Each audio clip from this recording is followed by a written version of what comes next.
श्री गणेशाय नमः। वागर्थाविव संपृक्तौ वागर्थप्रतिपत्तये जगतः पितरौ वन्दे पार्वती परमेश्वरौ। श्रीमद्भागवत महापुराण अष्टम स्कंध तृतीय अध्याय गजेंद्र के द्वारा भगवान की स्तुति और उसका संकट से मुक्त होना। ओम नमो भगवते वासुदेवाय। श्रीशुक उवाच एवं व्यवसितो बुद्ध्या समाधाय मनोहृदि जजाप परमं जाप्यं प्राग्जन्मन्यनुशिक्षितम्। गजेंद्र उवाच ओम नमो भगवते तस्मै यतएतच्चिदात्मकं पुरुषायादिबीजाय परेशायाभिधीमहि। श्री सुखदेव जी कहते हैं, परीक्षित, अपनी बुद्धि से ऐसा निश्चय करके गजेंद्र ने अपने मन को हृदय में एकाग्र किया और फिर पूर्व जन्म में सीखे हुए श्रेष्ठ स्तोत्र के जप द्वारा भगवान की स्तुति करने लगा।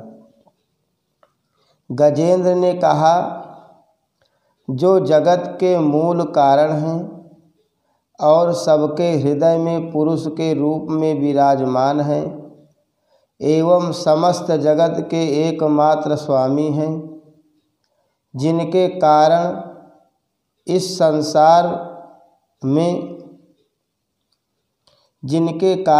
संसार में चेतना का विस्तार होता है, उन भगवान को मैं नमस्कार करता हूँ, प्रेम से उनका ध्यान करता हूँ।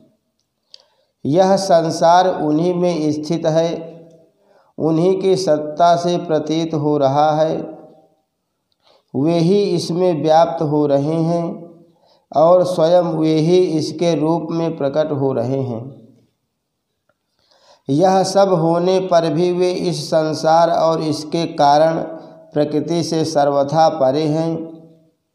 उन स्वयं प्रकाश स्वयं सिद्ध सत्तात्मक भगवान की मैं शरण ग्रहण करता हूँ। यह विश्व प्रपंच उन्हीं की माया से उनमें अध्यस्त है। यह कभी प्रतीत होता है तो कभी नहीं, परंतु उनकी दृष्टि ज्यों की त्यों एक सी रहती है। वे इसके साक्षी हैं और उन दोनों को ही देखते रहते हैं। वे सबके मूल हैं और अपने मूल भी वही हैं, कोई दूसरा उनका कारण नहीं है। वे ही समस्त कार्य और कारणों से अतीत प्रभु मेरी रक्षा करें। प्रलय के समय लोकपाल और इन सब के कारण संपूर्ण रूप से नष्ट हो जाते हैं।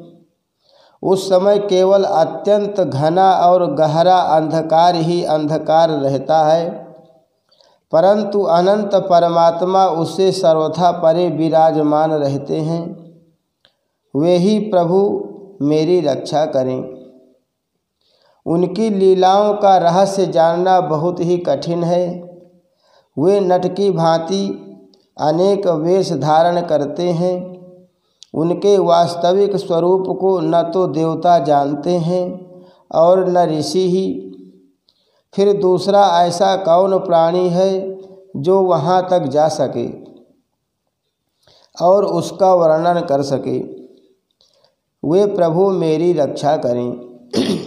जिनके परम मंगलमय स्वरूप का दर्शन करने के लिए महात्मा गण संसार की समस्त आसक्तियों का परित्याग कर देते हैं और वन में जाकर अखंड भाव से ब्रह्मचर्य आदि अलौकिक व्रतों का पालन करते हैं तथा अपने आत्मा को सबके हृदय में विराजमान देखकर स्वाभाविक ही सबकी भलाई करते हैं, वे ही मुनियों के सर्वस्व भगवान मेरे सहायक हैं, वे ही मेरी गति हैं। न उनके जन्म कर्म है न नाम रूप, फिर उनके संबंध में गुण और दोष की तो कल्पना ही कैसे की जा सकती है। फिर भी विश्व की सृष्टि और संहार करने के लिए समय समय पर वे उन्हें अपनी माया से स्वीकार करते हैं। उन्हीं अनंत शक्तिमान सर्वैश्वर्यमय परब्रह्म परमात्मा को मैं नमस्कार करता हूँ। वे अरूप होने पर भी बहुरूप हैं, उनके कर्म अत्यंत आश्चर्यमय हैं। मैं उनके चरणों में नमस्कार करता हूँ। स्वयं प्रकाश सबके साक्षी परमात्मा को मैं नमस्कार करता हूँ। जो मन वाणी और चित्त से अत्यंत दूर हैं, उन परमात्मा को मैं नमस्कार करता हूँ। विवेकी पुरुष कर्म संन्यास अथवा कर्म समर्पण के द्वारा अपना अंतःकरण शुद्ध करके जिन्हें प्राप्त करते हैं, तथा जो स्वयं तो नित्य मुक्त परमानंद एवं ज्ञान स्वरूप है ही, दूसरों को कैवल्य मुक्ति देने की सामर्थ्य भी केवल उन्हीं में है, उन प्रभु को मैं नमस्कार करता हूँ। जो सत्व रज तम इन 3 गुणों का धर्म स्वीकार करके क्रमशः शांत घोर और मूढ़ अवस्था भी धारण करते हैं, उन भेद रहित समभाव से स्थित एवं ज्ञान घन प्रभु को मैं बार बार नमस्कार करता हूँ। आप सबके स्वामी, समस्त क्षेत्रों के एकमात्र ज्ञाता एवं सर्वसाक्षी हैं, आपको मैं नमस्कार करता हूँ। आप स्वयं ही अपने कारण हैं, पुरुष और मूल प्रकृति के रूप में भी आप ही हैं, आपको मेरा बार बार नमस्कार है। आप समस्त इंद्रिय और उनके विषयों के दृष्टा हैं, समस्त प्रतीतियों के आधार हैं। अहंकार आदि छाया रूप असत वस्तुओं के द्वारा आपका ही अस्तित्व प्रकट होता है।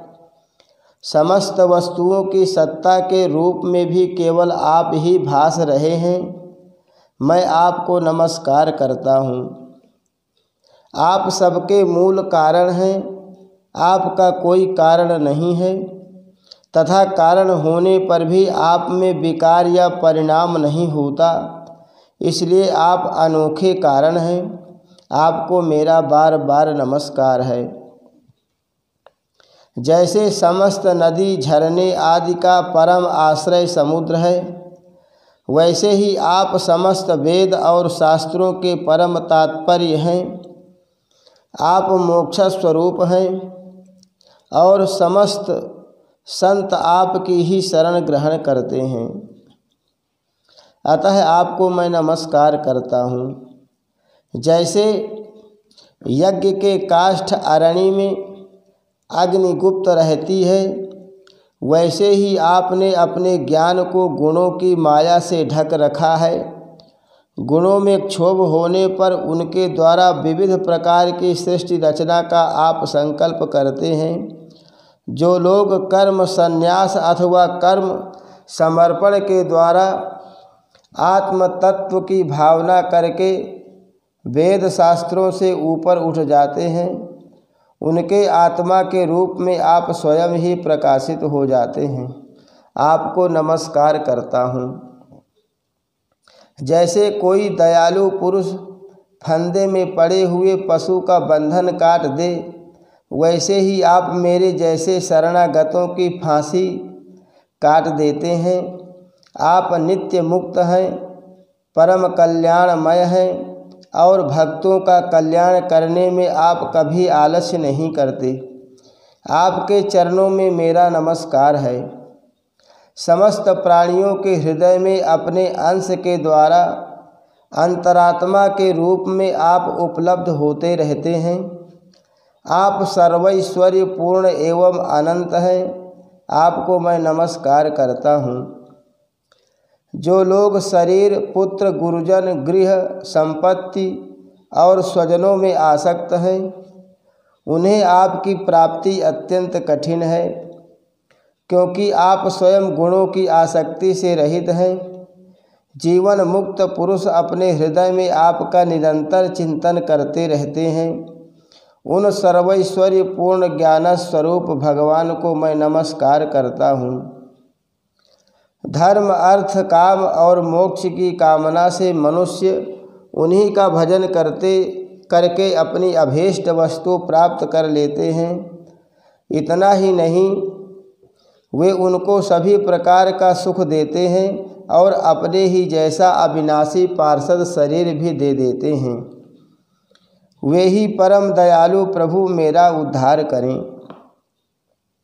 जिनके अनन्य प्रेमी भक्तजन उन्हीं की शरण में रहते हुए उनसे किसी भी वस्तु की, यहाँ तक कि मोक्ष की भी अभिलाषा नहीं करते, केवल उनकी परम दिव्य मंगलमयी लीलाओं का गान करते हुए आनंद के समुद्र में निमग्न रहते हैं। जो अविनाशी, सर्वशक्तिमान, अव्यक्त, इंद्रियातीत और अत्यंत सूक्ष्म है, जो अत्यंत निकट रहने पर भी बहुत दूर जान पड़ते हैं, जो आध्यात्मिक योग अर्थात ज्ञान योग या भक्ति योग के द्वारा प्राप्त होते हैं, उन्हीं आदि पुरुष अनंत एवं परिपूर्ण परब्रह्म परमात्मा की मैं स्तुति करता हूँ। जिनकी अत्यंत छोटी कला से अनेक नाम रूप के भेदभाव से युक्त ब्रह्मा आदि देवता, वेद और चराचर लोकों की सृष्टि हुई है। जैसे धधकती हुई आग से लपटें और प्रकाशमान सूर्य से उनकी किरणें बार बार निकलती और लीन होती रहती हैं, वैसे ही जिन स्वयं प्रकाश परमात्मा से बुद्धि, मन, इंद्रिय और शरीर, जो गुणों के प्रवाह रूप हैं, बार बार प्रकट होते तथा लीन हो जाते हैं, वे भगवान न देवता हैं और न असुर। वे मनुष्य और पशु पक्षी भी नहीं हैं। न वे स्त्री हैं, न पुरुष, न नपुंसक। वे कोई साधारण या असाधारण प्राणी भी नहीं हैं। न वे गुण हैं और न कर्म, न कार्य हैं, न तो कारण ही। सबका निषेध हो जाने पर जो कुछ बच रहता है वही उनका स्वरूप है, तथा वे ही सब कुछ हैं। वे ही परमात्मा मेरे उद्धार के लिए प्रकट हों। मैं जीना नहीं चाहता। यह हाथी की योनि बाहर और भीतर सब ओर से अज्ञान रूप आवरण के द्वारा ढकी हुई है। इसको रहकर करना ही क्या है। मैं तो आत्म प्रकाश को ढकने वाले उस अज्ञान रूप आवरण से छूटना चाहता हूँ, जो कालक्रम से अपने आप नहीं छूट सकता, जो केवल भगवत कृपा अथवा तत्वज्ञान के द्वारा ही नष्ट होता है। इसलिए मैं उन परब्रह्म परमात्मा की शरण में हूँ, जो विश्व रहित होने पर भी विश्व के रचयिता और विश्व रूप हैं, साथ ही जो विश्व की अंतरात्मा के रूप में विश्व रूप सामग्री से क्रीड़ा भी करते रहते हैं। उन अजन्मा परम पद स्वरूप ब्रह्म को मैं नमस्कार करता हूँ।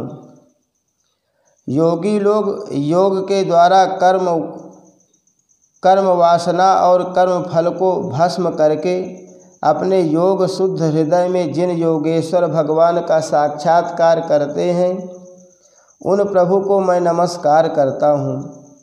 प्रभु, आपकी तीन शक्तियों सत्व, रज और तम के रागादि वेग असह्य हैं। समस्त इंद्रियों और मन के विषयों के रूप में भी आप ही प्रतीत हो रहे हैं। इसलिए जिनकी इंद्रियां वश में नहीं हैं, वे तो आपकी प्राप्ति का मार्ग भी नहीं पा सकते। आपकी शक्ति अनंत है। आप शरणागत वत्सल हैं। आपको मैं बार बार नमस्कार करता हूँ। आपकी माया अहम बुद्धि से आत्मा का स्वरूप ढक गया है।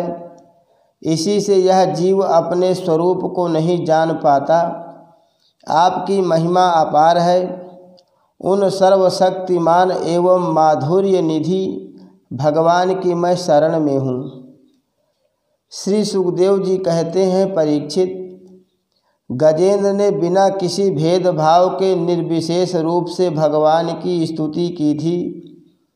इसलिए भिन्न भिन्न नाम और रूप को अपना स्वरूप मानने वाले ब्रह्मा आदि देवता उसकी रक्षा करने के लिए नहीं आए। उस समय सर्वात्मा होने के कारण सर्वदेव स्वरूप स्वयं भगवान श्री हरि प्रकट हो गए। विश्व के एकमात्र आधार भगवान ने देखा कि गजेंद्र अत्यंत पीड़ित हो रहा है, अतः उसकी स्तुति सुनकर वेदमय गरुड़ पर सवार हो चक्रधारी भगवान बड़ी शीघ्रता से वहाँ के लिए चल पड़े जहाँ गजेंद्र अत्यंत संकट में पड़ा हुआ था। उनके साथ स्तुति करते हुए देवता भी आए। सरोवर के भीतर बलवान ग्राह ने गजेंद्र को पकड़ रखा था और वह अत्यंत व्याकुल हो रहा था। जब उसने देखा कि आकाश में गरुड़ पर सवार होकर हाथ में चक्र लिए भगवान श्री हरि आ रहे हैं, तब अपनी सूंड में कमल का एक सुंदर पुष्प लेकर उसने ऊपर को उठाया और बड़े कष्ट से बोला, नारायण जगतगुरु भगवान, आपको नमस्कार है। जब भगवान ने देखा कि गजेंद्र अत्यंत पीड़ित हो रहा है, तब वे एक बार की गरुड़ को छोड़कर कूद पड़े और कृपा करके गजेंद्र के साथ ही ग्राह को भी बड़ी शीघ्रता से सरोवर से बाहर निकाल लाए। फिर सब देवताओं के सामने ही भगवान श्री हरि ने चक्र से ग्राह का मुंह फाड़ डाला और गजेंद्र को छुड़ा लिया। हरि शरणम श्री कृष्णार्पणमस्तु।